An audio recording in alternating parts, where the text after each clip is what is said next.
Familia moja huko Malindi, kaunti ya Kilifi, inaishi kwa hofu baada ya genge la watu kuvamia makazi yao na kubomoa nyumba, huku wakionya familia hiyo kuondoka katika ardhi hiyo. Familia hiyo ililazimika kukesha kwenye baridi baada ya zaidi ya watu 100 waliokuwa wakisimamiwa na watu waliokuwa ndani ya magari mawili kubomoa nyumba 2 na jiko usiku wa manane. Wakiongozwa na Jacob Hinzano, familia hiyo sasa inataka haki na kuingilia kati kwa viongozi wa kisiasa baada ya kile walichokitaja kama jaribio la bwanyenye wa eneo hilo kutoa shamba lao lenye ukubwa wa ekari 4.5. Kijapa niko 9 years, sasa niko 42. Hapo ndio nimejua hapa mimi niko nyumbani kwetu. Lakini kuna watu wanasema hapa ni kwao. Tukaenda tufanya mediation kwa wakili, wakiweka date hawaji. Sisi tuko na watoto wanazidi kukua. Hatuna pale kupeleka kwingine isipokuwa hapa. Sasa kama mimi nimekaa hapa miaka 30 something, mtu anakuja sasa hapa ni kwake na hana documentation, na tukaenda kwa wakili ama kotini harudi haji kusema hapa ni kwake namna gani, akaandikwa barua respond. Alafu anatuma goons wanakuja kuvunjia ndugu zangu nyumba. Walipomaliza wakaondoka.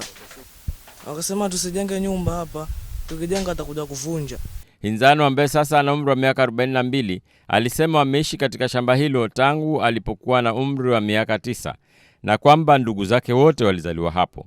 Alishangani kwa nini makazi yao yangebomolewa bila amri ya mahakama. Mtu yote ambaye anasema hapa ni kwake na kuja na the right document, follow the right channel, tujue sisi tunatoka, kama sisi ni squatters basi tunatoka hapa tunaenda wapi. Mr. President, ulituahidi kwamba watu hawatakuwa na mashida za mashamba hiyo kubomolewa hivi. Lakini size evidence ndio hii hapa, tunakuja kuvunjwa manyumba hapa. Sijui utatusaidia namna gani.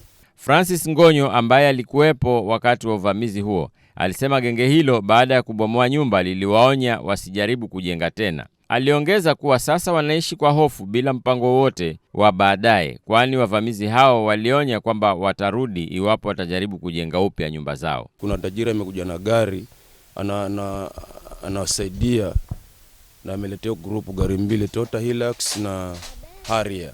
Walikuwa wamevaa Max nio, haonekani kwa sura, ni sauti tunasikia lakini sikujua hata mmoja. Kwa hivyo naomba serikali inisaidie, haki patikane.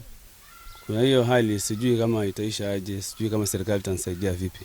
Hofu yetu ni tunahofia usalama, kwa sababu kama watu wamekuja na mapanga hivyo kutishia watoto na bibi usiku wa manane, na kwa sababu sasa ni wakati wa mvua, sasa sijui hali ya malazi itakuwaje.